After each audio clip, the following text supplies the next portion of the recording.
I'm Daryl Jones, 50 years old, and for nearly 5 decades, I truly believed my life was a fortress of truth and love, especially with my wife, Sarah. That was my fundamental lie. It all imploded one Tuesday night at our dining table.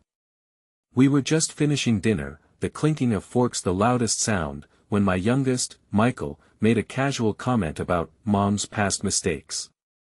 One innocent sentence, and everything changed.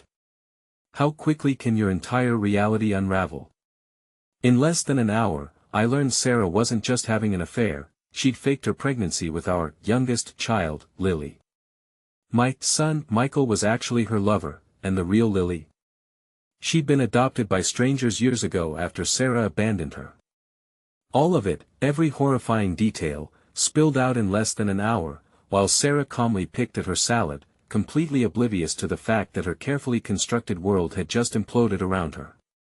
Before we get into this, please take a moment to like and subscribe. But only if this story truly resonates with you. And drop your location and local time in the comments. I want to know where you are right now. I'm Daryl Jones, and this is the story of how I discovered that the foundations of my life were far shakier than I ever imagined. For a long time, I was convinced I'd lived 24 blissful years of marriage with my wife, Sheila. Years that brought me pride, comfort, and the sense of a future that was secure. Turns out I was dead wrong. Only the first 21 of those years were truly happy, at least from my perspective. Then, in a quiet and horrifying shift, Sheila decided she'd had enough and wanted out. She'd been seeing a man named Jeff Woods behind my back for 3 whole years, and they weren't simply flirting, they were tangled in a full-blown affair. I may be a grown man, but that revelation tore me apart. If Sheila no longer wanted me, I would rather she left than stayed out of obligation or pity. But by God, it still felt like someone had ripped the floor out from under me. Once the shock wore off, I tried to hold it together, remain calm, and accept that life had changed. We parted ways, but the worst blow came not from Sheila directly, but from my 3 children, Jason, Michael, and Kimberly. Turns out they'd known about Sheila's affair well before I got wind of it, and they'd made a conscious choice to hide it from me. I'd always believed that between father and children there should be honesty when something huge was about to tear the family apart. But apparently they didn't share that belief. They justified it by saying they didn't want to be in the middle, or they thought it was best for the family. So they kept my wife's treachery a secret. That cut more deeply than I could ever have imagined. I still don't know how long they wrestled with that decision, or if they even wrestled at all. Maybe it was an easy choice. Either way, they stepped onto Sheila's side of the line and left me to stand alone. I refused to waste away brooding in some cramped apartment after the divorce. Instead, I did the only thing that felt like forward motion. I bought a boat and started sailing the ocean. My time on the water became a silent refuge, a place where I could wrestle with my anger, heartbreak, and sense of betrayal.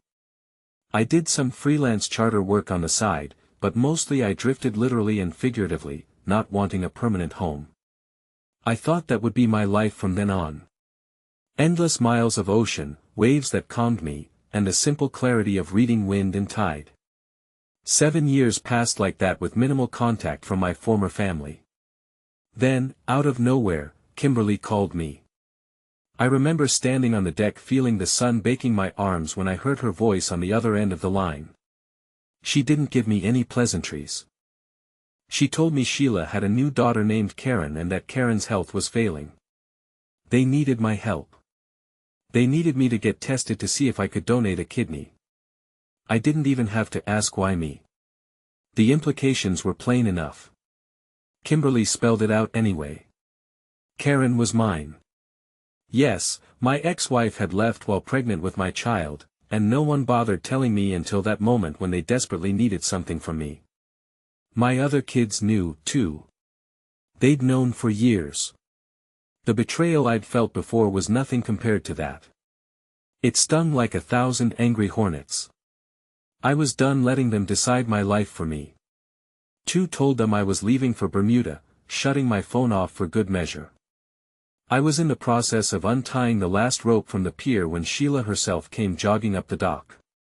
Panic in her eyes. She actually leapt the gap between the pier and my boat, probably a good 7 feet, landing with a roll on the deck. She latched onto a mooring cleat with a pair of handcuffs before I could physically shove her overboard. And I was damn close to doing that. "Daryl, I know you're furious," she said, her chest heaving with exertion. "But Karen needs your help. She'll die without a kidney. Please don't punish her for my sins. I'm begging you. I know you're a better person than this." I stared at her, then let out a harsh, barking laugh. "Oh, is that so? I'm only a good man when you need an organ, apparently. That's interesting. I wasn't good enough for you to stay with, but I'm good enough to harvest now that you need something." From the dock, I noticed a small girl watching us, terrified. She had to be Karen. She was too far away for me to see her face clearly, but even from where I stood, I could see the worry in her posture. She was calling out for her mother, her voice barely carrying over the water. "Mommy," the little girl yelled, tears thick in her voice. Sheila shouted back, "It's okay, honey. I'll fix this." She turned toward me again, eyes pleading, "Darl, please." That darkness in me, all that pain, made me sneer at her. I calmly pushed the throttle forward. The boat started moving, gliding away from the pier. "Darl, Daryl!" Sheila shrieked. "Stop. You have to turn around. She's right there." "You should have thought about that before you decided to handcuff yourself to my boat," I said dryly. "I told you to get off. Now we're leaving." But Karen, we have to help her. She's your daughter." "I don't know anyone named Karen," I answered with icy precision. "I never taught her to ride a bike. Never kissed her goodnight. Never watched her blow out birthday candles. She's just a stranger to me, the product of a woman who tossed me aside for another man. So kindly shut your mouth about what I have to do." Sheila's voice turned desperate. "Look, if you won't do it for me, then do it for her. She's only a child, and she's yours biologically, no matter how you feel about me." I stopped the throttle. For a moment, the boat kept drifting forward. Part of me genuinely wanted to fling her overboard, but I knew I'd probably get in trouble if I physically harmed her. "Sheila, unlock yourself from my boat, or you'll see just how harsh I can get." She gave me a wild, desperate look and shook her wrist, making the handcuffs clatter against the mowing cleat. "I can't. Jason has the only key." I looked over my shoulder and saw a handful of people on the dock, including Jason and Michael, plus that little girl. All of them were shouting something, but I couldn't make out the words over the engine's roar and the water's slap against the hull. "Then I guess you're out of luck," I said, pressing the throttle again. The boat lunged forward, cutting the conversation short, and we surged into open water. Sheila slumped to the deck, clutching the cleat as if that gave her any kind of stability. I was so preoccupied with the thought of her existence polluting my personal sanctuary that I almost missed the Coast Guard's patrol boat coming up fast behind me. They hailed me over the radio and signaled me to stop. Let me tell you, when the Coast Guard arrives, they do it with authority and a goddamned cannon mounted on the front. I wasn't in the mood to get blown out of the water. I cut the engine and soon enough, a Zodiac crowded with uniformed officers roared up. They boarded without any formalities, and the lead officer demanded an explanation. "She's kidnapped me," Sheila cried out, voice breaking on the last syllable. She rattled her handcuffs in front of them to illustrate the point. The officer turned to me, took in my expression, and asked, "Is that true, sir?" I almost spat at the ridiculous accusation. "I didn't kidnap her," I said. "She jumped on my boat like a lunatic. If you can figure out how to remove her from my vessel, you can keep her. She's not exactly a welcome passenger." The Coast Guard guys looked at each other with that typical someone's obviously lying expression. In the face of Sheila's tear-stained face and her handcuffs, I came across as the prime suspect. One of them scowled and said, "Sir, it would help if you gave us the key to those cuffs." I grimaced. "I don't have any key." She literally handcuffed herself. "I can't just magic them off her wrist." I guess that was a little too convenient for them because the next thing I knew, I had my wrists slapped in cuffs, too. Some overzealous officer shoved them on pretty hard, nearly cutting off my circulation. I gritted my teeth. "I'm telling you," I muttered. "I don't have the key." They took a closer look at the mooring cleat. One of them grabbed a screwdriver and unbolted it from the deck to free Sheila, effectively reuniting her with the piece of metal she'd chained herself to. She stood up, rolling her shoulders and giving me a triumphant smirk. "Well, now you'll have to come back," she taunted. "You made a serious mistake." "Yeah, so have you," I snapped, glowering at her, but at this point I was outnumbered and outranked. The Coast Guard took me into custody, not exactly gently, but without brutality.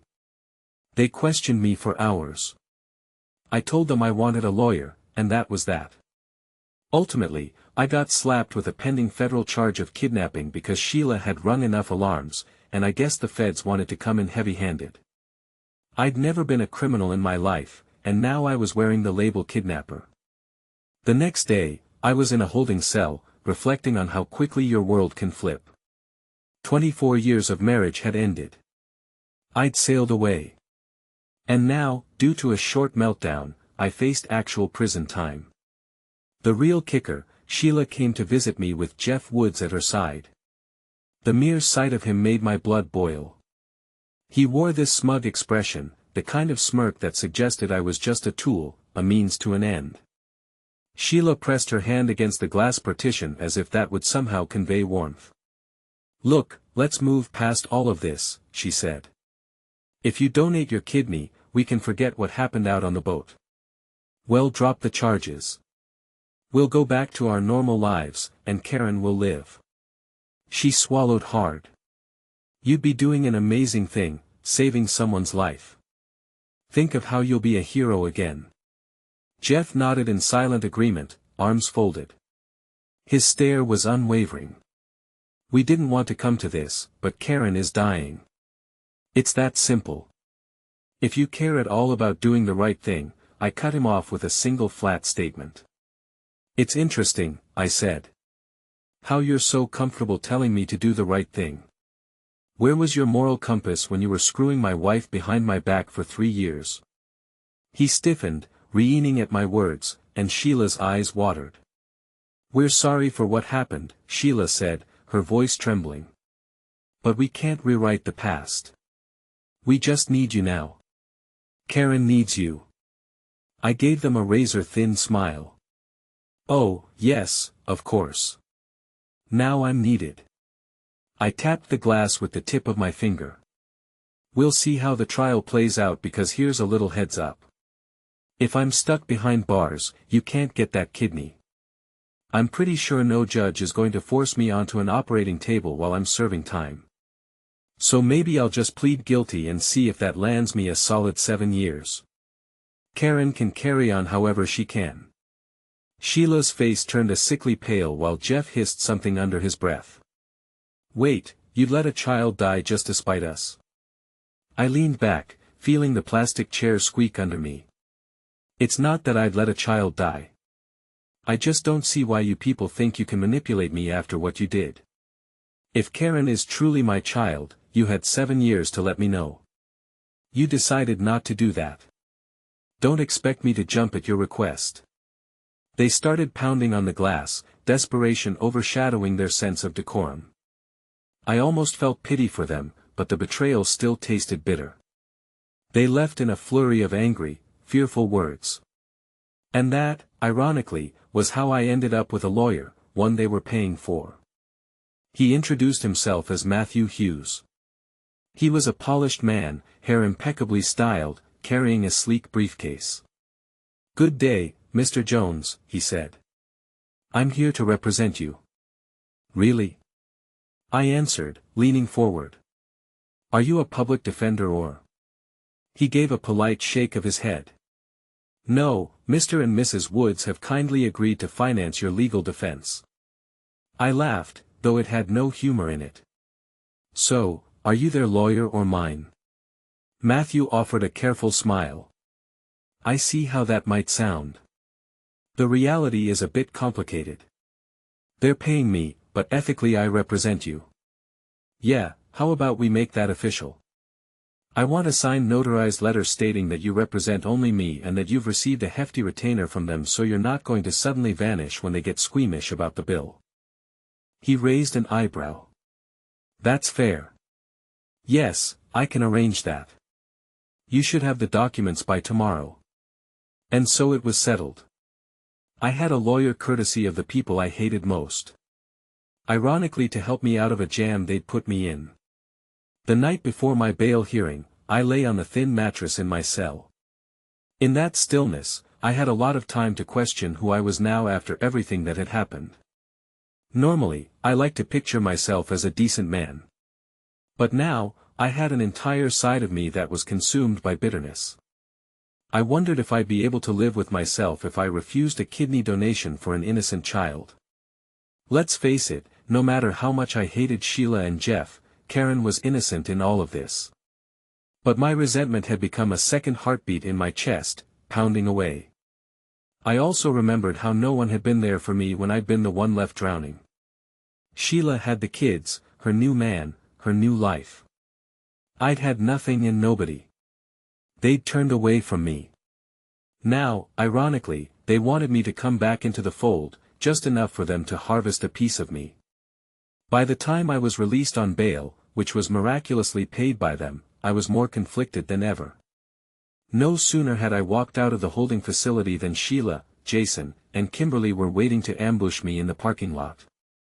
The glare of the setting sun framed them like an ominous painting. Sheila's voice trembled with anxiety. "Daryl, we need to talk." I rolled my neck, trying to ease the tension. "You do realize there's a restraining order in effect because of the kidnapping charge you slapped on me, right? That means legally you shouldn't even be here." Jason pressed his lips together. "Look, we get that you're pissed. You have every right to be. But Karen is on dialysis now. Her condition is deteriorating quickly. We don't have time for grudges." "Grudges?" I muttered. "Interesting choice of word.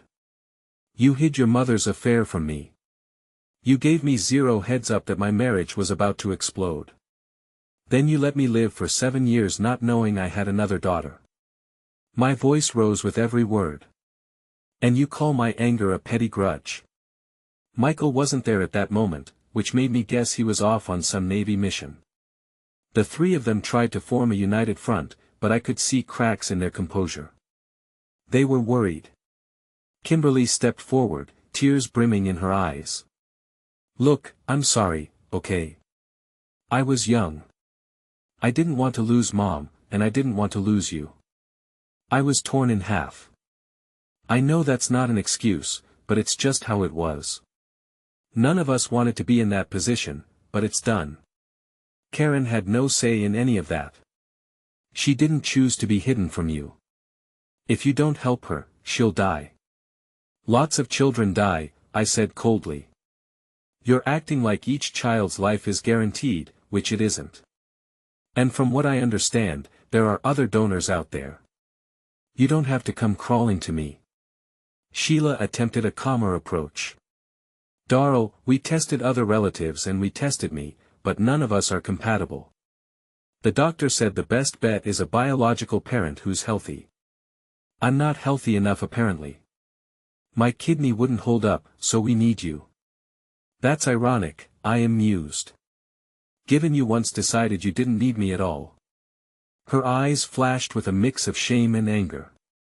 "I'm tired of apologizing. How many times do I have to say it? I cheated on you. I took the kids away. I was wrong. But Karen, she's your daughter. A piece of you. If that means nothing to you, then by all means, walk away." I shook my head, exhaling sharply. "And if I do walk away, I'm the monster. Convenient, isn't it? Anyway, it's not like I have a choice. I let that statement hang in the air, turning my back on them and heading for my motel. After a few more steps, Jason shouted after me, "When did you become such an asshole?" I whipped around, "That's rich coming from you." I'm the because I won't bend over backwards for a family that left me for dead. Maybe being in is all that's left for me. He started yelling something else, but Sheila and Kimberly pulled him back, and I took that moment to duck inside. Early the next day at the hospital, an attractive nurse handed me a clipboard with forms for organ donor screening. She was friendly, maybe used to dealing with nervous potential donors. She thanked me repeatedly for my generosity, remarking on the selfless nature of the act. I didn't tell her how complicated the truth was. Then in walked Sheila and Kimberly. They both froze when they saw me with the nurse. The nurse, oblivious to our tensions, gave them a radiant smile. "Are you family?" "You must be. We always appreciate when family members step in to save a loved one. We can't do it without you." Sheila forced a tense smile. "Yes, I'm the mother of the recipient." "This is," she glanced at me. "He's the biological father." The nurse frowned slightly. "So, you two are at odds," I said curtly. "My ex-wife." "Let's leave it at that." Sheila tried not to scowl in front of the nurse. "What matters is that we're all here, right?" She directed the question at me with a forced brightness. "You won't regret it. You'll save Karen's life. We can be well, you'll be a hero at least, and maybe we can find a way to be civil afterwards." I gave a noncommittal shrug. "We'll see what the test says." Then, as soon as the nurse was out of earshot, I turned on Sheila with cold fury.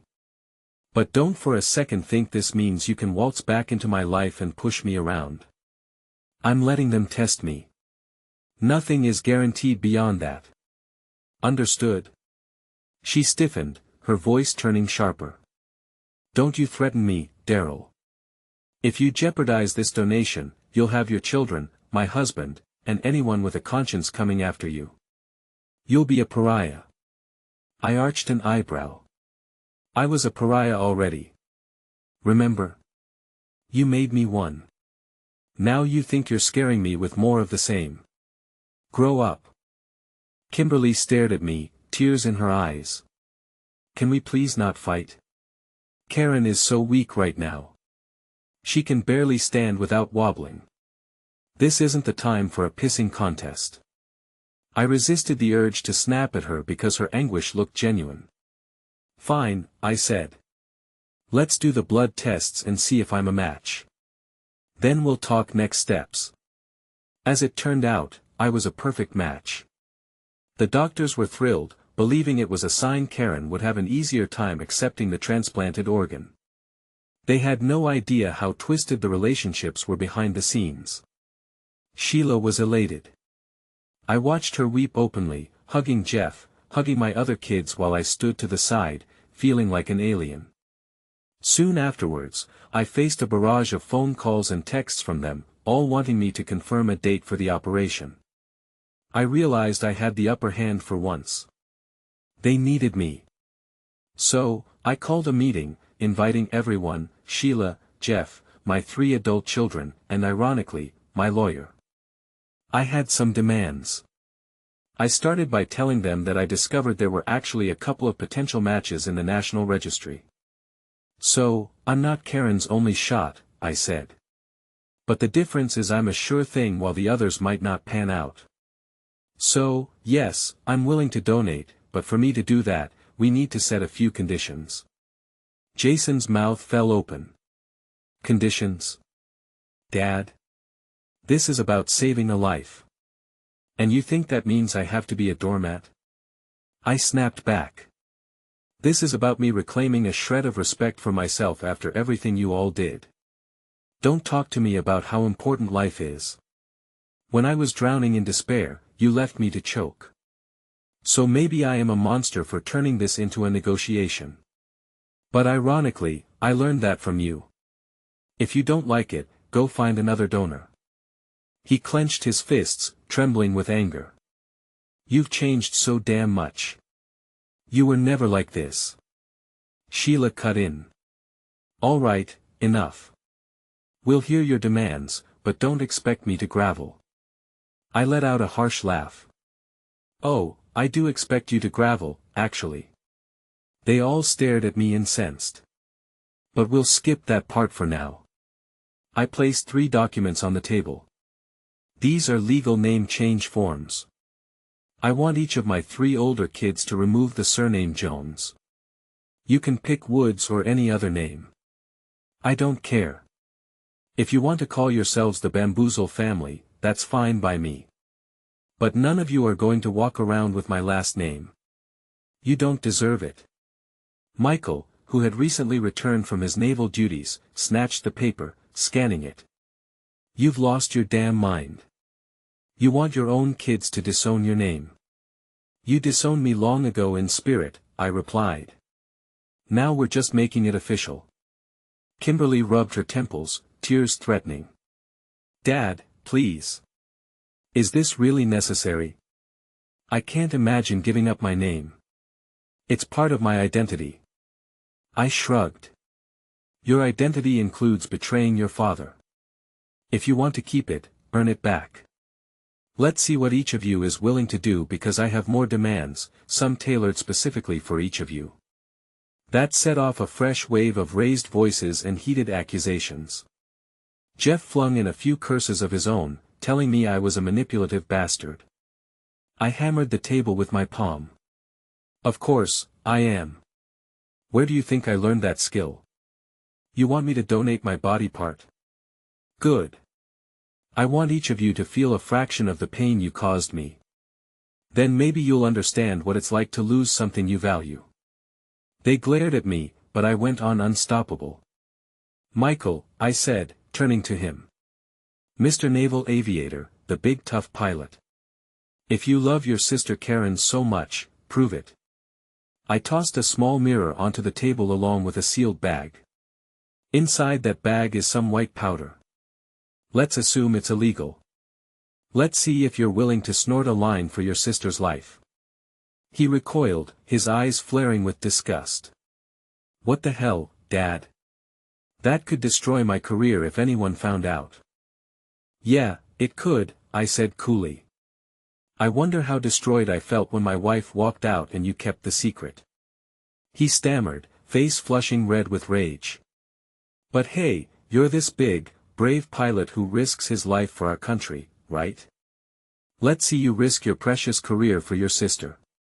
If you refuse, then we know just how deep your loyalty really goes. Jason's turn came next. I handed him a key card to a motel room. Inside is a woman. She's not a prostitute, per se, but let's say she's extremely open-minded. Spend 2 hours with her. Let a camera record the whole thing.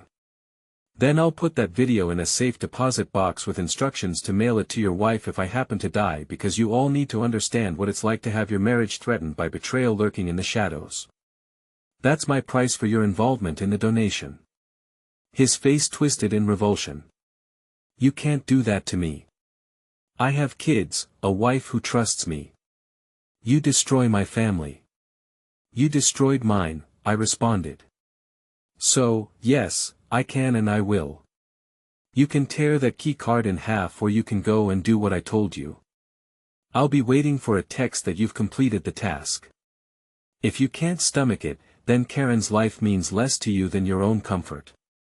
Kimberly shook her head, voice trembling. You're insane.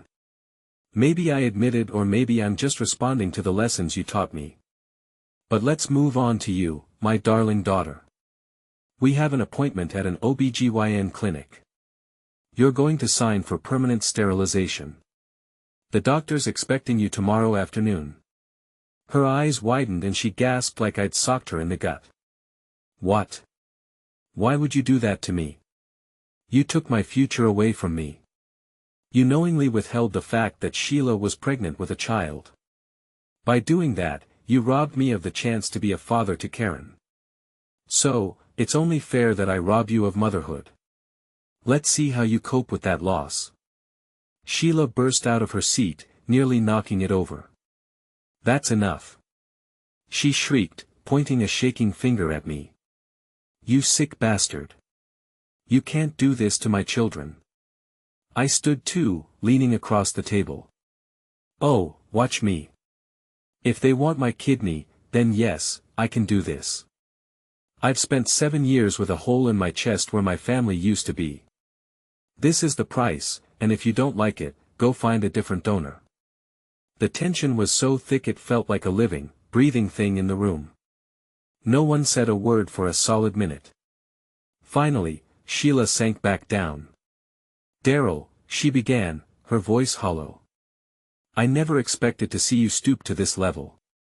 You're inflicting permanent damage on your own children, all because you can't handle the pain we caused you. I gave her a bleak smile. Is that your official diagnosis? That I can't handle pain? Pain is all I've handled for nearly a decade. I'm simply returning the favor. Then I snapped the folder shut and walked out, tossing over my shoulder. Clock's ticking. Let me know how you decide. Over the next 2 days, all 3 of them caved in different ways. Michael licked the powder off a table like a dog. I told him to do so just to degrade him further. He must have wept bitter tears afterwards, but apparently he swallowed his pride and possibly something else. Jason sent me a single-word text at 2 o'clock in the morning. Done. I didn't ask for details, and I sure as hell didn't want to see the footage. The knowledge was enough that his marriage was likely irreparably cracked. Kimberly tried to reason with me, tears streaming down her face, but in the end, she showed up at the clinic. I watched as she signed the documents. The doctor needed a psychological profile before doing the procedure, so it got postponed, but the gut-wrenching fear in Kimberly's eyes told me she would have gone through with it for Karen's sake. The next day, I gave them a final meeting. By now, they were all pale shadows of their former selves. The arrogance had drained from them. It was replaced by an anguished acceptance, like prisoners walking to the gallows. I explained that I'd do the donation the following week. They gaped at me. Sheila looked at me with more hatred than I've ever seen. You did all of this just to torment them. That's correct, I stated flatly. I wanted them to understand the price of betrayal. They took what was precious to me, so I demanded something precious from them. But I'll still do the transplant. Karen doesn't deserve to die for your sins. I turned to my children, who'd each suffered some humiliating ordeal. Consider this your baptism by fire. That's how I felt. Now you've been scorched, too. No one replied. There was nothing to say that would magically fix the brokenness.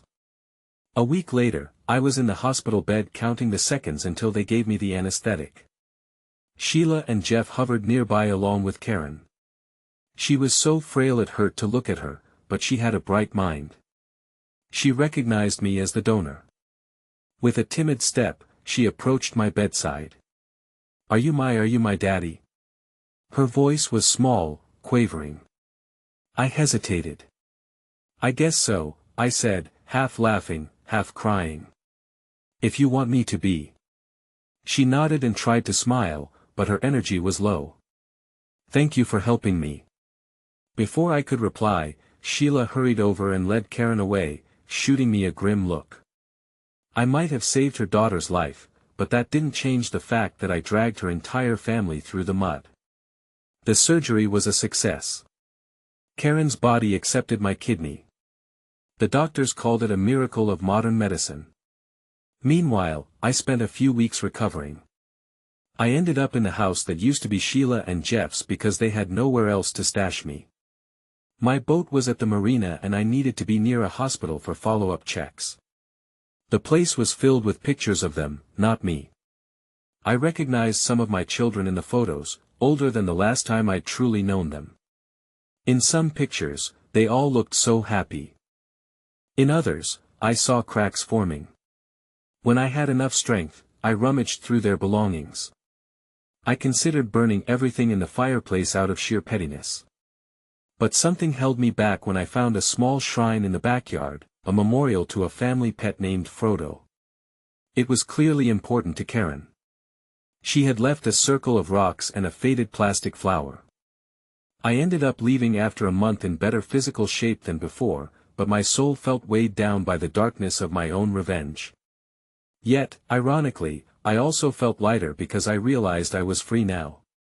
I'd forced them to taste betrayal, forced them to see how it felt to be powerless. In my twisted mind, that had brought me some closure. It wasn't healthy or righteous, but it was something. After that, I traveled again. I hopped from island to island, sometimes taking on charter jobs to cover my expenses. Sometimes just finding a beach bar where I could nurse a rum or a local lager. But the bitterness never fully vanished.